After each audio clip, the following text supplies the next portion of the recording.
We're out there. We're also out on Adrian's channel. So if you're out there on the socials and you want to chat with us, go ahead and you can type in we should be able to see your messages and so on and so forth. Well, let me intro what we're doing here today. This is Piano Tech Radio Hour. We gather every Saturday to meet with and learn from the most fascinating and knowledgeable folks here in the piano world. This includes manufacturers, rebuilders, musicians, makers of other instruments, and of course, piano techs. Our mutual goal is to become better at our craft, to help each other, and to create an ever more musical world together. Piano Tech Radio Hour is brought to you by Piano Technicians Masterclasses, an online learning resource that brings you cutting-edge instruction from piano industry masters without leaving your home. You can find out more at pianotechniciansmasterclass.com. You can also subscribe to Radio Hour for just $16 a month. You can get direct access to each week's private Zoom call, as well as all the archival recordings of over 200 episodes in our member area. You can join using the link bit.ly/joinptrh. That's bit.ly/joinptrh. Also, don't forget to check out our podcast at pianotechradio.com. We just started more actively releasing episodes, a lot of great content coming out. We've been popular all over the world, reaching top positions in the performing arts category on iTunes in locations all over the globe. You can also check out our blog at pianotechniciansmasterclass.substack.com and check out our social medias, Facebook, Instagram, LinkedIn, Twitter. We're active there, and you can keep abreast of what's going on. And don't forget to sign up for our email list. When you go to pianotechniciansmasterclass.com, there's a place to sign up. You'll get updates about everything that's going on. I'd love to intro our guest today now. Our guest today's name is Adrian Werum. He is a multi-talented musician whose career spans several disciplines, including piano, violin, composition, and conducting. He is the founder of the Orchestras der Kulturen, an ensemble known for its unique blend of ethnic and classical instruments. Adrian's diverse background includes collaboration with renowned artists like Indonesian jazz pianist Deviana Daudja, and his work as a composer and conductor has been recognized across the globe. Notably, he composed the operetta Hollywood Diva and served as the musical supervisor for Frank Wildhorn's Carmen in Prague. His contributions have earned him prestigious accolades such as the Manfred Rommel Prize. Adrian continues to push the boundaries of musical innovation while remaining deeply rooted in tradition. We're excited to hear about his experiences and insights into music across different genres, from classical to musical theater. Adrian, welcome to Piano Tech Radio Hour. Pleasure, yeah. Hi there. Yeah. Hi. Yeah, it's great to have you here. We always like to get started, launch in with a little bit of history and recall back to your early days, just discovering music and how you first got involved in music as a musician and your passion for it, and kind of see how that connects to where you're at today. So what are your earliest memories of your passion for music, your involvement with music? Oh, actually, I started playing the piano when I was 4 or 5 because I saw my father playing the piano. He owned a grocery store, but always had a passion for music. And my whole family is kind of a bi-talented group of people. Yeah, so people usually have a mercantile talent and some music or poetic talent on the side. Yeah, and my first fun memory actually was playing piano at my grandfather's house. And for every time I played piano, he gave me 5 marks, 5 German marks, which was a lot of money for at that time, because ice cream cost 25 cents then, so you could buy a lot of ice creams for these 5 marks. And he was very consistent with that. So I still clearly remember when they changed the eagle on the coin. That was 1977, and then I got different 5 marks coins. Yeah, so. And that's, that kind of continued in my life a little bit, I'm going to pause you there. That's very interesting. Yeah. So my son takes cello lessons, and my wife is mostly playing with him. Even though I'm more the musician, she's kind of taking the lead and like helping him practice and things. Yeah. And she does do this thing where she has like chocolate chips or some sort of candy, right? And he does the song, and she gives him a little reward and all these things. Yeah. And it's funny because whenever I practiced when I was a kid, I never got any of that stuff. So I'm Yeah. like, is that necessary? Is that good? Is that bad? But I think that's so interesting, these type of rewards that kids get playing. How do you feel about it in retrospect? Like You if you know, were teaching, do you think you would do that sort of a well, reward? Yeah. actually, it had two sides of it, because I only got these 5 marks at my grandfather's house. When I was at Uh-huh. home, my mother was very strict on setting the clock, and was always 45 minutes for piano and 15 minutes for violin. And I tried to cheat, admit to that, but she was very, very strict about that, so it had two sides, yeah. And these Okay, five okay. marks, these 5 marks, they only came not on a very regular basis, it's more Okay, for okay. family reunions and things like that, things that you could look forward to, yeah. Okay, got it. So it's like a micro reward in certain circumstances. That Yes, makes sense. yeah, Interesting. All right, continue. Okay, so you had a lot of um you had an interest in it. You wanted to do it. You said your yeah, father played and you saw that, and then yeah, your family was very encouraging from multiple directions, whether it was yeah, mom being a little bit more of a disciplinarian or the grandfather, sort of yeah. giving the carrot as opposed to the stick. How did it continue from there? Well, I basically have kind of these two traditions from my family, because my father's family is from West Germany, uh, which is another very strong carnival region on the Rhine River. And my mother is from Upper Silesia, which is now part of Poland. And so from my father's side, it was more the passion for Bach. So we listened to Bach passions every Sunday morning. And from my mother's side, it was Chopin. Yeah, so and I always could make my mother very happy when I played Chopin. And in that time, I'm so old, that I still remember the communist times in Europe. Yeah, but it was very hard for East Germans to get out, but for Polish people, it was a little bit easier. Yeah, because their communist system wasn't so strict for most of the time. Yeah, and so we had a lot of friends coming over from Poland, and they stayed with us for sometimes 2 months or 3 months. And so basically, we had every evening we had a great food. My mother was a wonderful cook, and then they drank vodka and had fun. And when Polish people are drunk, they always like to listen to Chopin. And so I had to go to the piano as a child and play Chopin. And since I had a very limited repertoire, I started improvising in the style of Chopin. Yeah. And then my father kind of uh, realized that, and then he said, you have to go to composition class, or you have to take composition lessons. Yeah, so that's how it developed a little bit. And then later on, I was also very lucky, also still these communist time that I was 16. And for several summers, I traveled alone from West Germany to Poland and worked with a piano technician to learn to repair pianos, repair organs, tune pianos, tune organs. And it was a very interesting time, because sometimes we got paid in American flour. Yeah. So American flour or other things, were sent over to help the Polish people. And that was kind of a trade, so you didn't trust your local currency, but you got paid in yeah, goods, nourishment, yeah. Yeah. Oops. Sorry, I was muted. I was saying, wow, Uh, that's yeah, fascinating. Um, So tell me about how deep you went, because this show, of course, our foundation is piano tech, right? yeah, Being a yeah, technician, taking care yeah. of pianos. How did you end up going?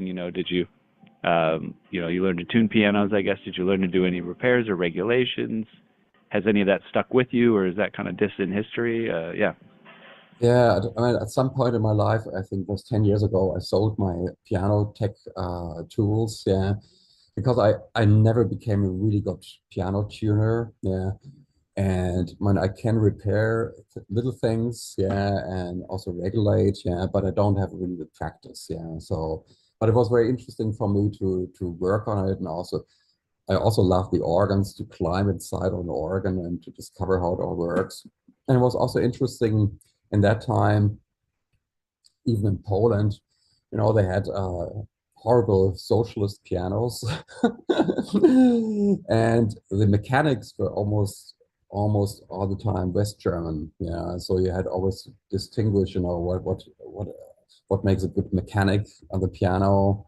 Mostly at that time was Renner. Yeah, and it was very interesting job as especially also socially, that you see a different society, how it works, and so on. Wow, there's a lot of directions we could go here. I mean, Yeah.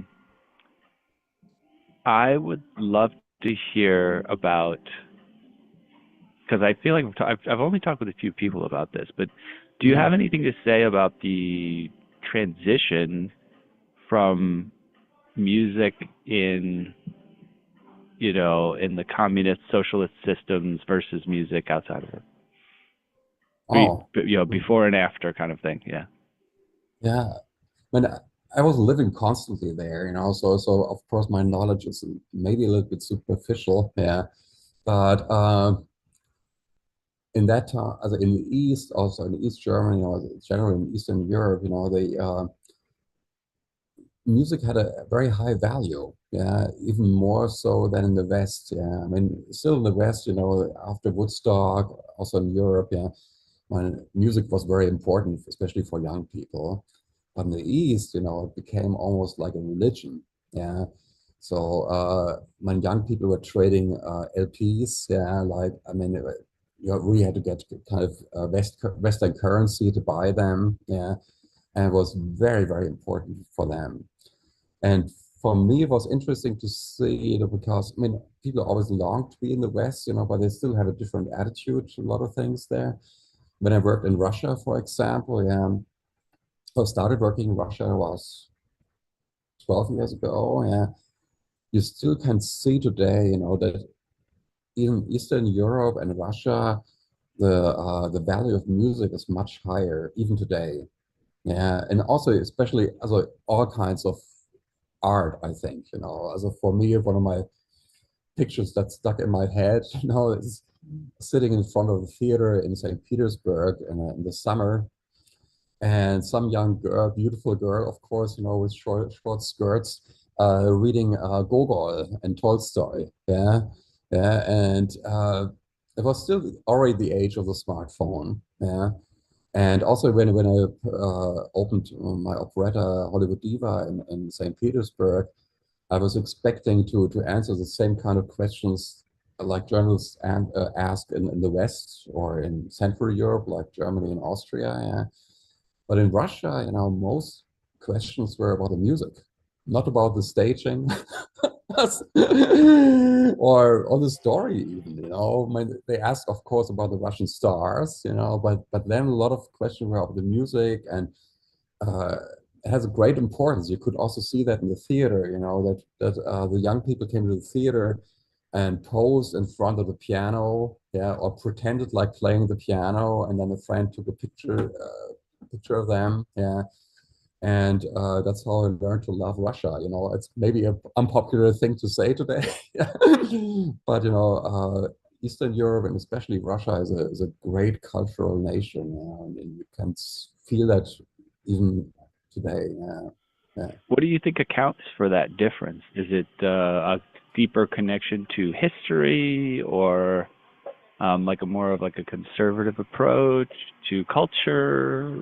What do you think accounts for those differences that you're noticing? It's maybe prejudice, but the depth of the emotion. Yeah. When I got a very nice compliment years ago when an orchestra in West Germany played a piece of mine or orchestration, yeah. And then a Polish violinist came up to me and said, where are you from?" And I said, "I'm from Mainz, my hometown where I grew up." He said, "No, you're Polish." It has a different quality of emotionality, and in all the arts, I think also in the theater and especially in music. And I admire it personally, yeah. But for some people, it may be a little bit too dark. Yeah, you can also see here in the pop music in Russia today, yeah, it's it's a lot of dark stuff, yeah, going on there. That's fascinating. Um, so tell me a little bit more about your transition Yeah, into the various realms of the music domain, yeah, right? You're playing yeah, string instruments, you're yeah, conducting, and how did yeah. that all start to blossom in terms of the evolution of your life and your career? Well, I was very lucky to have in my hometown on the Rhine a very good piano teacher who was very strict again, I have to say, and he was from East Germany, and also he had also this strict tradition with him. But he also kind of encouraged my compositional talents. Yeah, so we worked on a lot of music that was not kind of the virtuoso stuff, but more interesting as a composer, like Vision Fugitive de Prokofiev or Children's Corner of Debussy, but also Stravinsky, for example, yeah, and also more modern composers. And I was very lucky that at this conservatory, I was only 16, that I could join the composition class of the students. Yeah, and they studied kind of to become music teachers. Yeah, but I was allowed to be part of it. And my job, because I always was a very good sight reader, yeah, so I had to play the compositions that the other pupils wrote. And that gave me a lot of practice. And we had a wonderful teacher from the Schott Music Publishing House that is also based in Mainz, and it's a big publishing house in the classical world. They uh, published Ligeti, Georgi Ligeti, for example, yeah. And he was also a piano composition teacher. And actually, I can say that now with all the time passed, when these lessons in my hometown were much better than the university in Vienna. Yeah. Vienna was more interesting to broaden your horizon, to see wonderful concerts at the Musikverein or Konzerthaus, and to branch out into pop music, jazz, and so on. Yeah. But the basis I had, was kind of in my hometown from very good teachers, I have to say. Yeah. Yeah. Fascinating. Um, do you have anything? Do you know much about Stravinsky as a conductor? Yeah, I watched him conduct also on YouTube, of course. But he was very minimal. A little bit like Richard Strauss, which is very interesting, because Richard Strauss wrote this opulent music, and he was also like this. And Stravinsky was a little bit the same, I felt. Very, very rigid and very clear, precise, yeah, but not very emotional. Yeah, yeah, Yeah, we've had a few conductors on here recently, a little bit of a string of them, and yeah. yeah, I've heard Stravinsky wasn't the most amazing conductor, but um, what about yourself in terms of your conducting style? What do you think is unique? What that you bring to the table? Well, I'm basically well, self-taught in a way, because when I went to Vienna after a few years, I already started working at a musical theater school, and that was my way from playing kind of piano for musical theater to conducting. Yeah, so when they closed the school, they took me over on as a conductor with Grease, yeah, which is a pretty easy show to conduct. Yeah. But I basically just played the rehearsals, and then one day they sent me down to the orchestra pit and said, "Do it." Yeah. And that was fun, I gained a lot of practice. Yeah. But then the next show was Beauty and the Beast, the Walt Disney version. Yeah. And there, I think I really learned conducting, yeah, because you have to follow the stage incessantly. You always have to move this. You have really learn how to move the action on stage, and how to adapt, and also watch the dancers, which movement would look good and which tempo. Yeah. And you have to be very flexible because of the spoken word, that is different every night. Yeah. And I think that gave me my kind of basis also to start on Dance of the Vampire, which was a huge success in Europe. not so much on Broadway as I remember, but I mean, I had a great basis for that. And after that, these shows, Hmm. yeah, Yeah, that sounds like such an yeah, interesting challenge, like a wonderful learning opportunity. yeah. Um, can you talk a little bit about so piano? You have your foundations in piano. That's kind of where everything Mm, started. mm, How do you think about interpreting piano music and making a particular score your own? You know, I haven't mm, studied extensively classically. I did get a chance to study with a mm, classical conductor when I was in high school. So great opportunity. Then I moved mm, on to jazz. But I remember I would have a recording of a piece, mm. and I would learn how the famous musician played it, and I would come back in and I would play it the way that they played it. And you said, don't do that, Ah, learn to okay. play it your own way, and I always Yeah, thought that was interesting. Um, but everybody has their own opinions and ways of approaching things.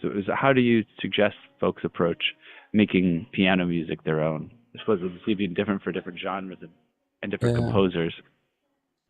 Well, I mean, I can only tell from my point of view, of course, and my approach, especially to classical music, was a little bit too free, I guess. Yeah.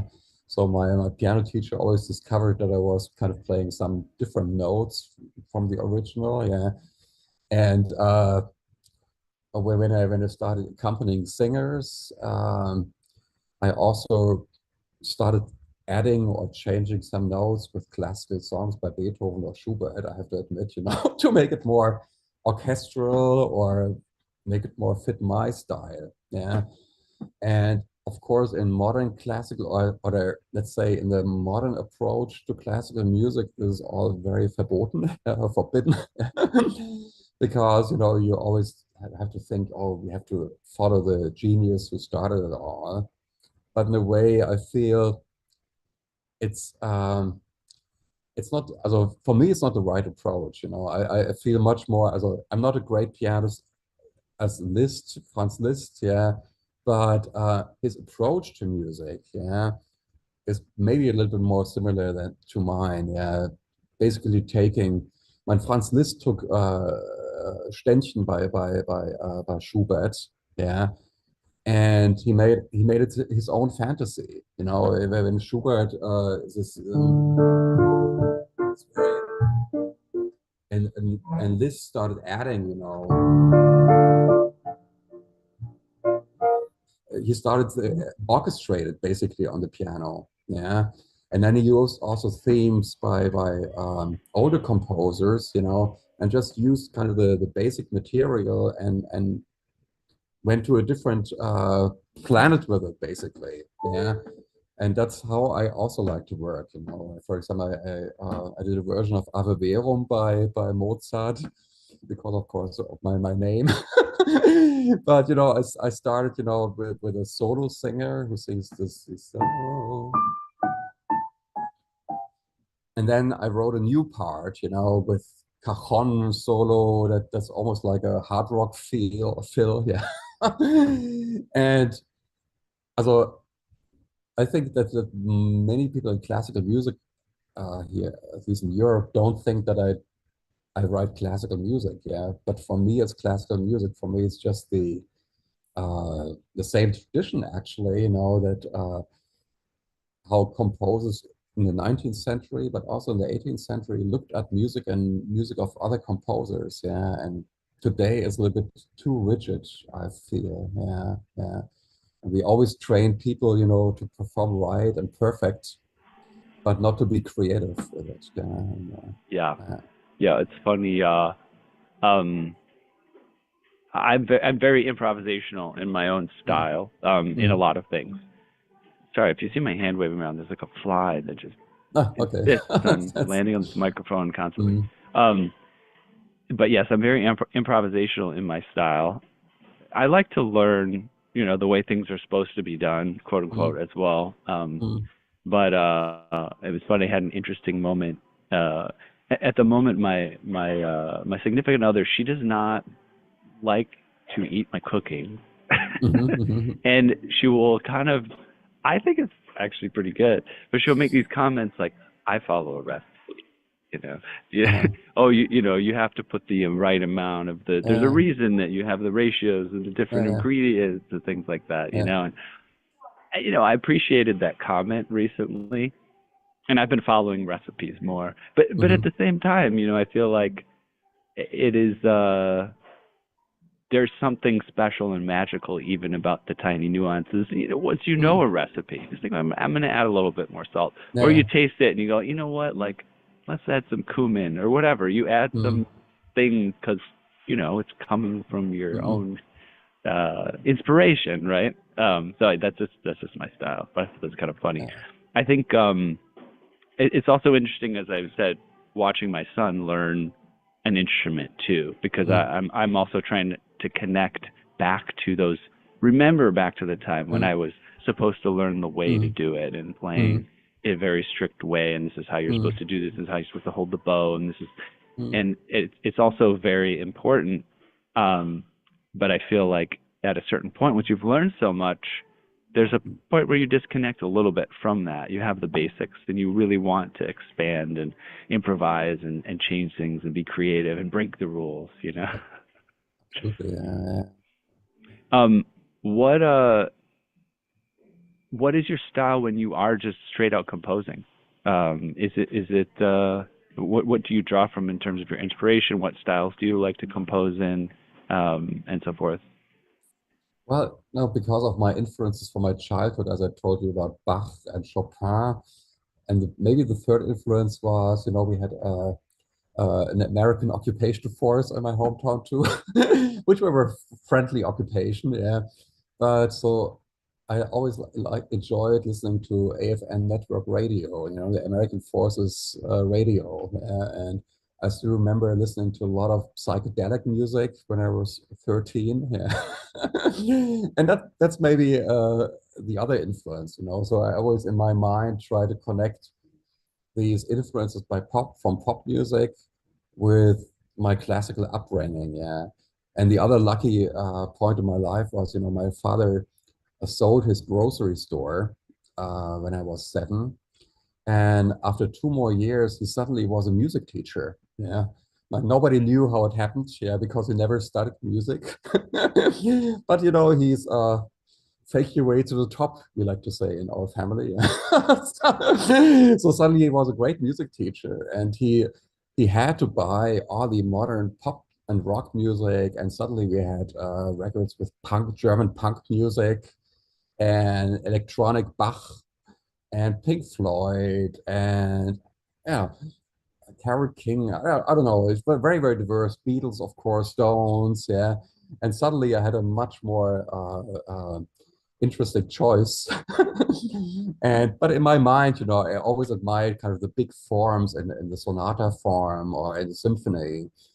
And my internal goal always has been kind of to combine the strength and the formality and the ability to work with very, very little material, yeah, like especially like Beethoven, yeah, where you have just one motif, yeah, and transform it into something amazing and completely different, yeah. And to do that also with kind of technical stylistical things from pop music or jazz, that always interested me, yeah, yeah. And also world music now, yeah, nowadays, yeah. Tell me what are your listening habits these days? Do you listen to bouts of different styles? I'm going to listen to classical for a little bit. Now I'm in a mood for some rock. Yeah, Is it all mixed together? Do you even listen to music? Because I know sometimes it's hard to find time, yeah. outside of your working life, musically. Yeah, since I live in Italy now, and mostly work in Germany, I have these long car rides sometimes, where I really like to enjoy listening to music. But it really depends on my mood, So I always also like to listen to kind of modern, serious kind of classical music, yeah, because of the sounds you can achieve, yeah, and it's orchestrational things mostly, yeah, but also because of just inspiration, yeah. And jazz. mostly I always love big band jazz, but also cool jazz. Uh, when I, Also very much I'm a 70s guy, yeah, and I enjoy at the same time You're Everything. This is kind of disco, my baby, You're Everything. Disco style at the same time, kind of these free jazz and or jazz rock things and expansionist pop themes like Pink Floyd. Uh, that's kind of more my basis, kind of for or a group that I rediscovered, which I really loved hearing in my childhood was Exception. And they were a Dutch jazz rock band that also used a lot of classical themes. And in a way, I do kind of the same thing with my orchestra today. Yeah. Mm. Yeah, that's amazing. I actually was in a coffee shop locally a few days ago, and there was a place you get your own coffee. You get the bottomless Mm, cup or whatever. You can bring a cup mm, over for your own coffee. And this guy's next to me, and he's this older gentleman, and mm, he has a Def Leppard T-shirt on, and I was just struck up a short conversation with him, and he said he was something like in his 80s. He looked mm, really good for his age.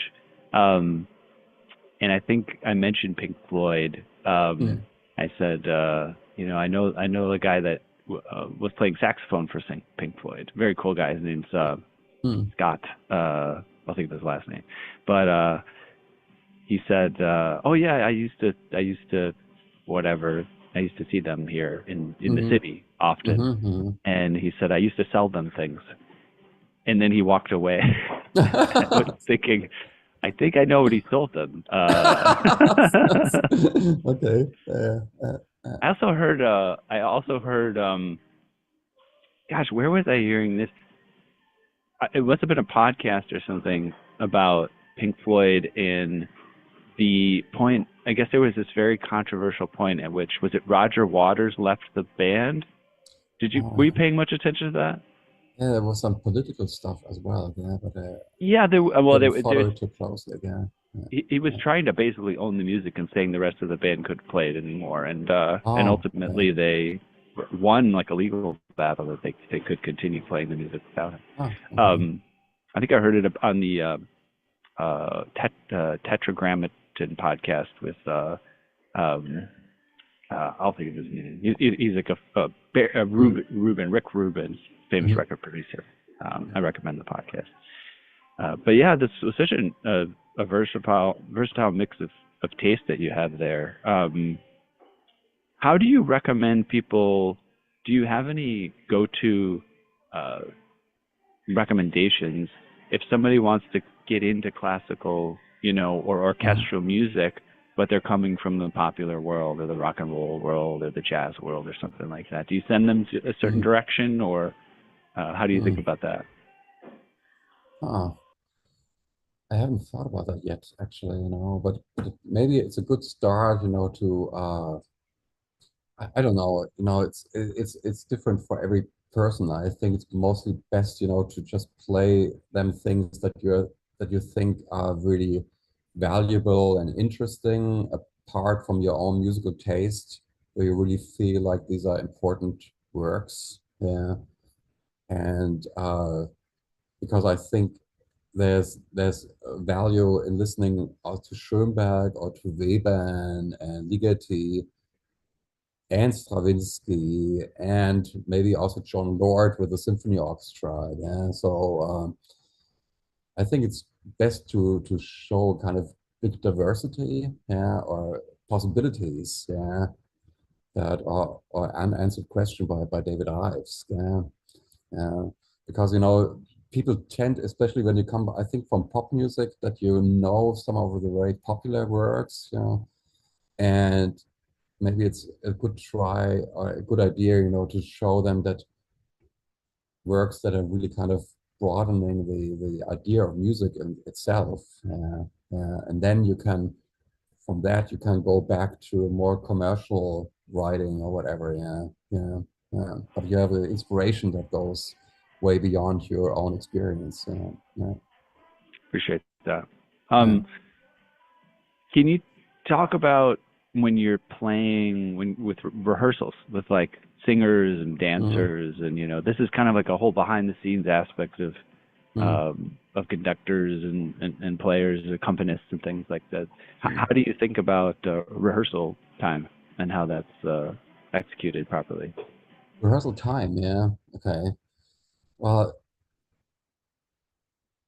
I usually like to be very efficient, yeah, but it also depends on the country where you're working in. Yeah.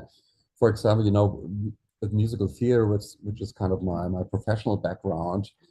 For example, in Germany and the German-speaking countries, yeah, I was used, to always sing all the lines for the ensemble. Yeah.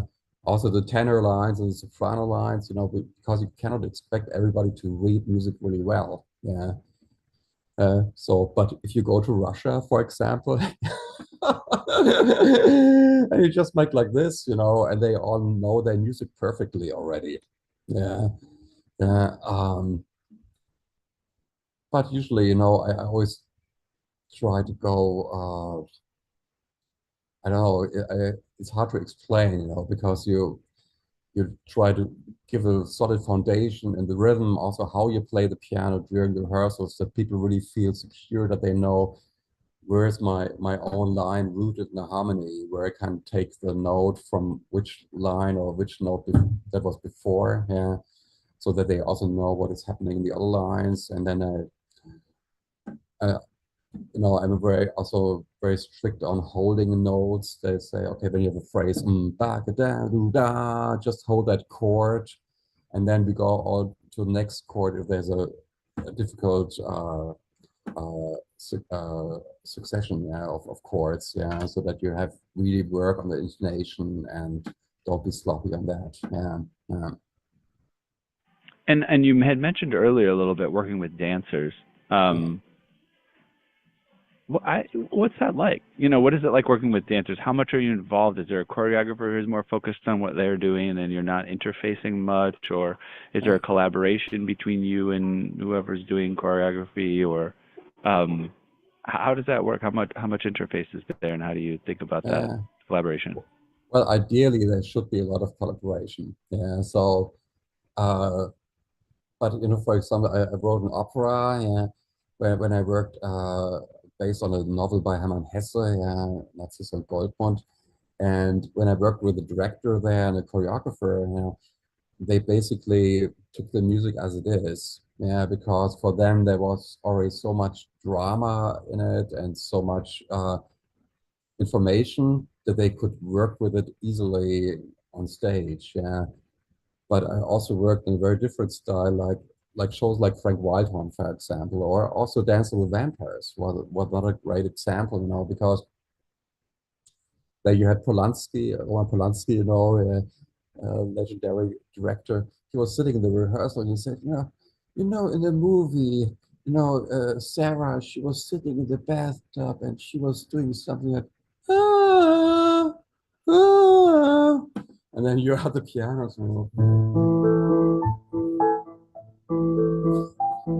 Yeah, and then you try to make up something. Yeah. Hmm.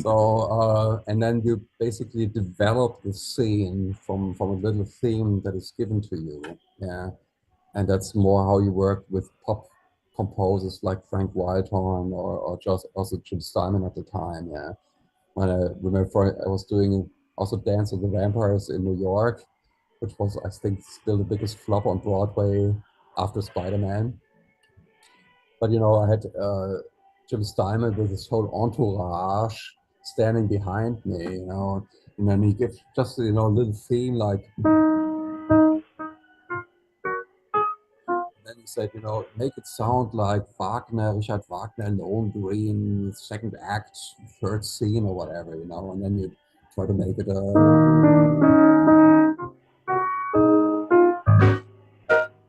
whatever, yeah. And then you basically make everything, and then he says yes or no, yeah. And at the end, he says, "Oh, I wrote this wonderful piece." Yeah, but that's how it's often done in musical theater nowadays. Yeah, because you often have composers who are not from musical theater who just write songs, and and then we have a music supervisor who basically takes the material from the songs and makes it work for the stage. Yeah. Fascinating. Yeah, I had no idea of these nuances.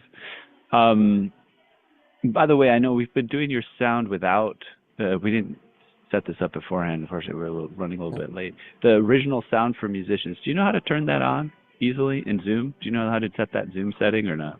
Uh, quite sure. Yeah. It's Yeah. usually under the microphone. There's like a little Okay. drop-down menu, and you can go to audio settings. You Ah. could do Yeah. the, Yeah, yeah, okay. Okay. Yeah. and then you choose what is it? Original sound. It should be somewhere there. Original sound for musicians. It's one of the options. And then once you choose that, it'll allow you to turn it on and off as needed as Mm. well. So I can give it a try. We won't spend too much time on it, but it might be Uh, useful. So it's only all the way down. It's all the way down on the settings. okay. Actually, it's about halfway down on the settings. Original sound for With musicians. microphone or with speakers? Um, it's in the audio settings. Um, you have to click the Yeah. audio settings at the very bottom. It says audio settings dot dot dot. You click on that, and it gives you like some more advanced options. But Yeah. if do you see it or not? Yeah, but I have a lot All of right, we don't have to spend essentially much time. Pro Tools and everything, so I'm not so Oh, okay, sure if I all right. should We won't worry touch about it. that. We Yeah, can yeah, hear. okay. You can hear the Yeah, basics. okay. Um, um, no, I appreciate you sharing those details. That's fascinating. So you were spending time in New York for the Broadway. Yeah, yeah.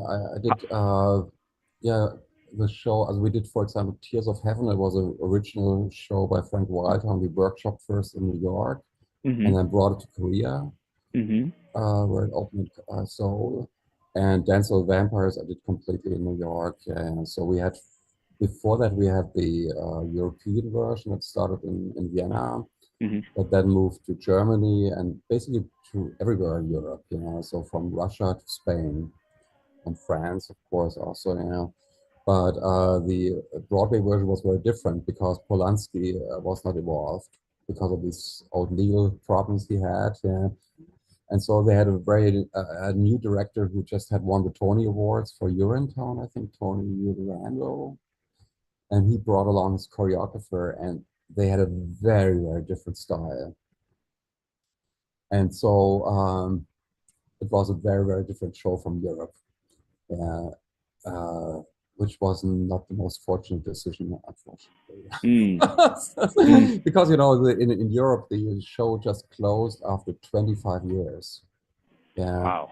And in Vienna, I played, I think, 4 times. I played the first time we opened it, it played for 3 years, and then it came back for several years, 3 times. Also in Stuttgart, where I conducted a lot, the show came back for 3 or 4 times, and I played in all the major German cities, the Netherlands, Belgium as well, I think, France, Spain. Yeah, it's really amazing success. So, yeah.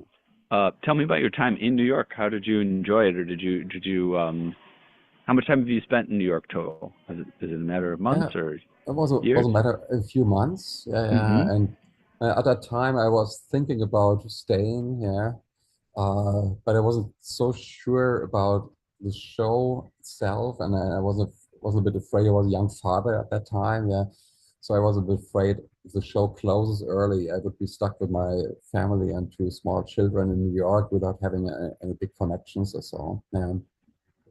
So I went back after a few months, but that time was really great. Yeah, because I loved really doing what I did. When I told you how I improvised for Jim Steinman and worked on his motifs.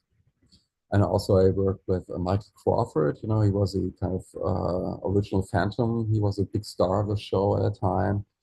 And also a very young Mandy Gonzalez. I think she's now pretty famous in the Broadway circles. She did In the Heights and many other shows, and she was a wonderful talent already back then. So we had a really amazing cast. It was really amazing cast. So What years was it? What year was it that you were there? It was 2002 or 2003, Okay, something like okay, that. Uh, great, wonderful time and to be there. uh, But I mean, I say wonderful. I wasn't there. I lived in New York for several years. uh, We have a few people, at least near New York area people here on the call today as yeah. well. Well, Um, I came back to New York a few years, quite a few years later, to work as a composer in residence at the Park Avenue Synagogue. That was also a oh, very interesting job. oh, So fascinating. very far away from my musical theater background. Yeah. So I did an orchestral CD for them and composed a few pieces for them. That was also very interesting. Also, because we did a CD called Jewish Romantic Music, and a lot of the pieces were so close to kind of the German romantic music, from Richard Wagner and Schumann. It was very beautiful, beautiful project, and it was also interesting to see how to work with musicians in New York, how they are different from Europe and so on. How did that come about? That you're, I mean, I'm not familiar with the Park Avenue Synagogue. I'm assuming that they do a lot of cultural things beyond just being Uh, a synagogue. But how did that connection get made? Is that something that you apply for, or they reach out, or you're recommended, or what uh, happens there? I had that time in New York where I went every weekend. I went to a different church. Yeah. So because the church life is very so diverse, and I just want to see what they are doing, and then I realized, there's so many different ways of doing music in church as well. Yeah. And so I thought, maybe I should go away from musical theater. And I also had kind of in these years, I was kind of moving through all the religions. I worked with a Buddhist monk from Tibet and, all very different things, So I thought, well, let's try to work at a church, yeah, in a church. And then I applied, and the people who responded were the people from the synagogue. And Fascinating. Well, I yeah, love that. I love your style. I like this. You have such a diverse set of interests, from whether yeah, it's yeah. musical styles or cultural styles or cultural backgrounds. Lovely. Um, I hear you're a pretty good sight reader. Mhm. Is that true? Yeah. Any tips? How do I get better? I'm kind of like a mediocre sight reader. What's the secret? Yeah, I think it's to discover the structure a little bit. Yeah, but go that's so that you distract a little bit from your view. Yeah, but of course, for musical theater, you sometimes have the chords, which helps. Yeah, especially if you. So what I did a lot, was transposing and sight reading at the same time. Yeah, and then you have to kind of feel your way through and think, okay, these are kind of this kind of feels right. Yeah, and that's where the melody goes. And then move along with it. Yeah.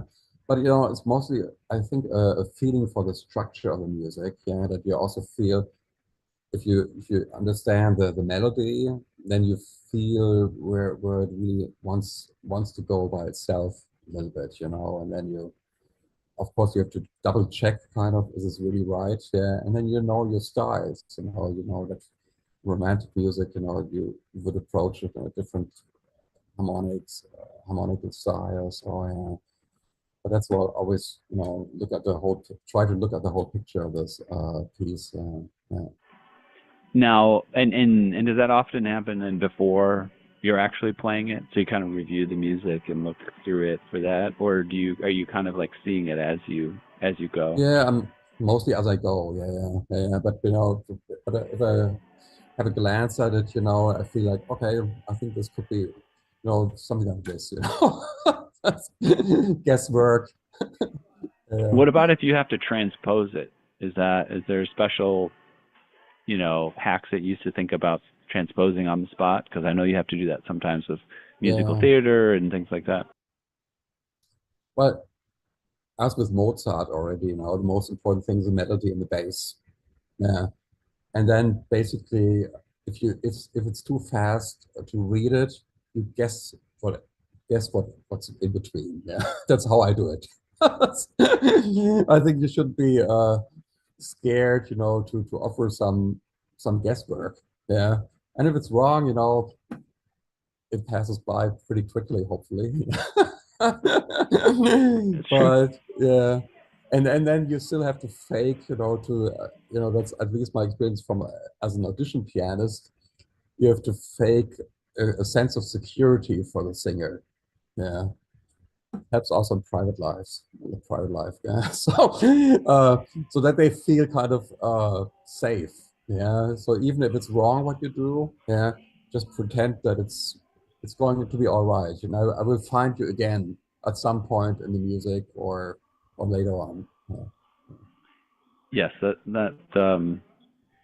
don't know. It reminds me of riding a bike. My PhD advisor told this story of when he was a child and he hadn't learned to ride a bike yet. He figured, well, the first thing I'll do is I'll learn to balance on it. And so he Mm, spent a few days just in the garage, just mm, trying to balance without yeah, actually riding it. And that yeah, was clearly a terrible idea, right? yeah, yeah, You just kind of have to move on the thing and then you can start balancing. And I think that probably applies to the projecting confidence thing, mm, right? If you go, oh, I don't have any reason to be confident, right? And then so you don't act confident, and then that is like mm. not moving on the bicycle, right? It's like trying to balance without moving versus adding some confidence, adding some positive energy to the equation is actually going to help it be successful, correct? Yeah, see, I didn't ever learn to become a conductor. I just attended conducting class for a few months. Yeah, and these were all older guys at that time. I was still very young, and they already had finished their first studies. Yeah, but what I experienced a lot in the studies of conducting, yeah, that people want to be a conductor to be the boss. Yeah. Now I'll show you my interpretation of this wonderful work, and you have to follow me. Yeah. And that's the completely wrong approach. Yeah. Because in a way, you first have to listen to the orchestra before it even plays. Yeah. Meaning you have to take in the energy of the people. Yeah. And then give them kind of focus that energy into one point and also give the people a sense of security, especially in musical theater, if you conduct for the stage. Yeah. I always say, what you're offering, you're offering a safety net. Yeah. And and then people will do whatever you want, yeah, because they feel they can trust you, yeah, and you do that in a way for them, yeah, and not the other way around, so that you want to boost your own ego or so, standing in front of an orchestra. So, yeah. That's very interesting. Yeah. I mean, one of the first things that came to mind is it's sort of somewhat related, not as directly as I probably like it to be, but I was reading recently some about leadership from John C. Maxwell. It's a pretty popular Mm, leadership author and speaker, and he was talking about the difference between leading from position mm, versus leading from uh, really just kind of getting people to follow you. Like you lead mm, in such a way that people will follow you, and sort of making the point that there's a lot of people who get in a position, be it a conductor or your mm, boss or whatever. There's mm, a title there, yeah, and there's this concept that because you have that title, you can lead. yeah, But some people do a very bad job of it who have the title, versus people who might not have the title. They're providing that. I think there's a lot of it there. That sense of security, sense of confidence, a sense of being willing to, uh, you know, lead by example as well. But which I suppose is there any way that applies to be a conductor, to being a conductor? Is there ways that you lead by example? I mean, clearly you're not playing any of the instruments of anybody in the orchestra. You're doing something totally different. But do you yeah. find that there's ways that you can lead by example there? Yeah, I mean, I think people feel if you're really a good musician or not. Yeah, even if you don't play an instrument during the rehearsal. Yeah, I mean, because how you conduct, you really show if you know the music and if you have an idea of how it should sound. Yeah. So you have to, you have to you bring an idea across, yeah, and also motivate people in a way, makes them, make them enthusiastic about the music they maybe personally even don't like, yeah, yeah, but when I'm in a comfortable composition position, because I mostly conduct my own music, yeah, and they are also always try to write music, that every instrument can has an interesting line, yeah, yeah, and that you write a singable line, but you also have to, but I think you can also make it work, with music that people even don't like, if you have a clear vision where you want to go with it, yeah. Yeah, it's a great concept. Yeah, I think you can build an appreciation for people if you frame things in the right way. Uh, well, we started a little bit late. We're ending a little bit late, but we should wrap up the session. Want to make sure to give you a chance to let people know where they should go to find out more about you and what you're up to. Any recommendations? Yeah, sure. Also my personal website is Adrian-Werum, also werum.com. And my orchestra's website is now worldsymphony.org. And I think they're quite interesting, The rest will when, follow from there. yeah, Yeah, yeah. wonderful. Well, I'll outro us and we'll wrap up the session. I want to thank you very much for joining us. It's pleasure. Um, Yeah. yeah, It's been fun talking to you. Yeah. yeah, absolutely, and would love to learn more. I mean, again, I think the comment that is outstanding to me is the diversity of what you do and what you're up to is very appealing to me. So I'm looking forward to exploring your music more and checking that out. And hopefully, maybe we'll have you back sometime. So thanks again to you for joining us today, as well as our Yeah. audience there on Zoom and out on the social medias. As always, we're brought to you by Piano Technicians Masterclasses, cutting-edge instruction from piano industry masters without leaving your home. If you joined us today by signing up for this session individually, make your life more convenient. Subscribe to Piano Tech Radio Hour, just $16 a month. You get access to the recording of today's session in a member area, as well as automatic registration for each week's new session. You can sign up at bit.ly/join PTRH. That's bit.ly/join PTRH. Don't forget about the podcast, pianotechradio.com, the blog at Substack, Piano Technicians Masterclass, and of course our social medias, Instagram, Facebook, LinkedIn, Twitter. Keep abreast of what's going on. Sign up for the email list at pianotechniciansmasterclass.com. And we'll see you all again next week. All right. Bye-bye, Yeah. Adrian.